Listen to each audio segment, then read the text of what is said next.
Calon suami, calon istri. Calon suami Naila. Kirim PAP. Aku sudah di parkiran ya. Naila senyum-senyum membaca pesan Atlas. Ini bukanlah pertama kalinya laki-laki itu menjemputnya. Bahkan saat sudah jadi mantan pun Atlas kerap mengantar jemput Naila. Tapi yang kali ini terasa berbeda karena status Atlas bukan lagi sebagai mantannya. Juga bukan pacarnya, melainkan calon suami. Tolong digarisbawahi dan dicetak tebal. Calon suami. Setelah membereskan barang-barangnya ke dalam tas, Naila pun melangkah menuju parkiran di depan Fakultas MIPA tersebut. Ia memasuki mobil Mercedes-Benz hitam milik Atlas. Nggak pakai gokar lagi, ujar Naila setengah menyindir. Driver gokar hari ini pada libur, jawab Atlas asal. Naila tertawa. So, how's your day, calon istrinya Atlas? Hidung Naila mengembang mendengar kata calon istri. Tahu nggak sih, tadi pagi pas bangun, aku mikir yang tadi malam itu cuma mimpi. Tapi ternyata enggak, soalnya cincinnya ada.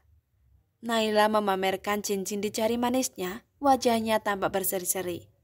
Suka? Tanya Atlas. Naila mengangguk. Dari semua reward yang pernah kamu kasih ke aku, ini yang paling best. Naila memamerkan cincin lagi. Enggak lah. Masih ada reward-reward yang lebih lagi nantinya. Balas Atlas. Apa?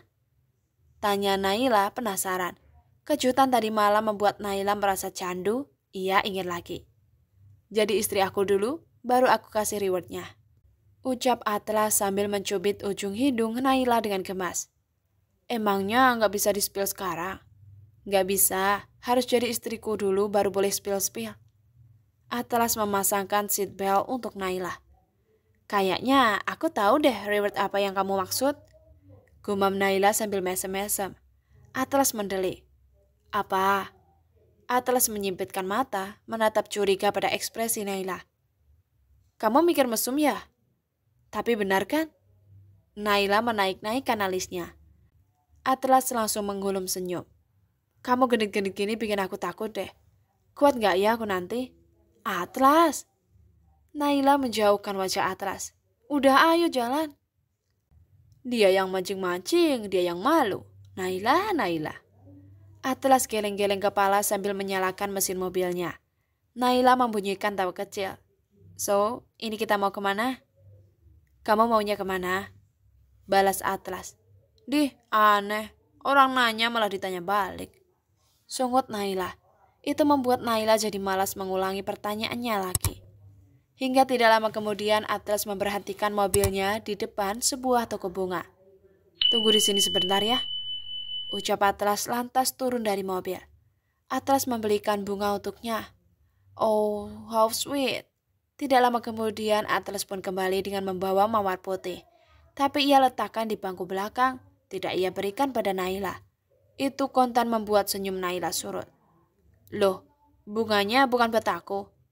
Protes Naila. Gak semuanya buat kamu sayang. Balas Atlas. Terus buat siapa dong? Buat cewek lain ya? Aku gak rela ya Atlas.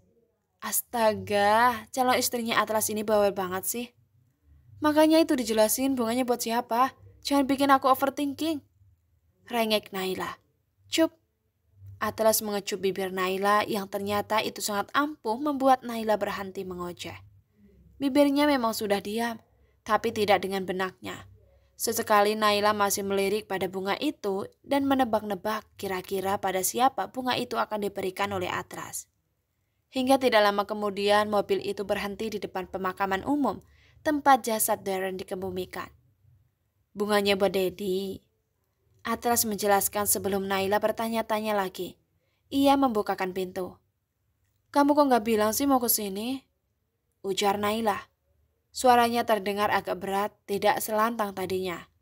Ya, Naila selalu merasakan perasaan yang berbeda setiap mendatangi peristirahatan terakhir ayahnya itu. Atlas tersenyum saja dan terus menggandeng tangan Naila untuk memasuki area pemakaman itu. Sore Mas Atlas, mau ziarah ya Mas? Seorang tukang bersih-bersih makam menyapa Atlas. Iya Pak, sahut Atlas ramah. Kok dia bisa tahu nama kamu? Kamu sering kesini ya? Tanya Naila pada Atlas. Lumayan, jawab Atlas. Naila teringat dengan mawar putih layu yang ia temukan di atas makam ayahnya ketika Naila pertama kali ziarah sepulang dari London. Waktu itu Naila tidak menaruh kecurigaan apa-apa karena ia pikir bunga itu ditaruh oleh maminya atau Natasha. Kamu yang sering naruh mawar putih di depan makam Dedi ya? Naila memastikan. Iya. Atlas memberi sahutan ringan, tapi itu memiliki makna yang dalam bagi Naila. Bagaimana mungkin Naila tidak terenyuh saat mengetahui ternyata Atlas sering mengunjungi makam Darren bahkan saat hubungan mereka sedang tidak baik. Itu jelas membuat Naila jadi semakin mencintai calon suaminya itu. Atlas meletakkan mawar putih di atas makam Darren, seperti yang biasa ia lakukan, kemudian mengajak Naila untuk berjongkok bersama. Om, saya mohon restu, saya akan menikahi Naila 1 bulan lagi. Saya akan menunaikan janji saya ke Om secara penuh. Atlas berbicara sambil menatap kepala nisan itu seolah-olah sedang berdialog secara langsung dengan Darren. Sementara Naila tidak bisa berkata-kata lagi karena pipinya sudah basah duluan. Sebelum matahari terbenam, mereka meninggalkan area makam itu. Saat itu jalanan sedang macet-macetnya. Biasanya Atlas sangat geram dengan suasana macet seperti itu. Tapi saat itu ia terlihat sangat tenang. Tentu saja karena ada Naila di sebelahnya. Atlas meraih tangan Naila yang belum bicara apa-apa semenjak kembali dari area pemakaman tadi. Masih sedih? Tanya Atlas. Naila menoleh sambil tersenyum tipis. Kalau ditanya masih sedih atau enggak, kayaknya kesedihan aku karena kehilangan Dedi enggak akan ada habis-habisnya sampai kapanpun, Tras. Tapi semuanya terasa lebih baik karena ada kamu. Makasih ya. Atlas tersenyum dan mengangguk. Kemudian Naila menyandarkan kepalanya di bahu Atlas. Tatapannya nanar pada deretan kendaraan di hadapan mereka. Tras, aku takut. Lirih Naila kemudian. Takut kenapa? Balas Atlas. Aku takut kehilangan kamu seperti aku kehilangan Dedi. Iya, aku juga memiliki ketakutan yang sama. Tidak ada hal yang lebih menakutkan dari sebuah kehilangan. Apalagi hilang adalah sesuatu yang berharga. Tapi Nay, dalam sains, suatu materi tidak pernah benar-benar hilang, tapi hanya berpindah. Kalau suatu saat nanti aku nggak ada di depan mata kamu, itu bukan berarti aku benar-benar nggak ada. Ujar Atlas. Ia tampak menghela nafas sejenak. Tapi kita nggak perlu mengkhawatirkan apa-apa yang belum terjadi. Biarlah hari esok tetap menjadi teka-teki. Yang jelas, kita berdua akan memecah satu persatu teka-teki itu. Kamu percaya aku kan? Kayaknya aku nggak punya alasan buat meragukan kamu. Balas Naila. Gombal. Desis Atlas sambil tersenyum. Ayo jalan. Ujar Naila ketika melihat antrian mobil di depannya sudah mulai melonggar. Masih dalam keadaan kepala Naila yang bersandar di bahunya.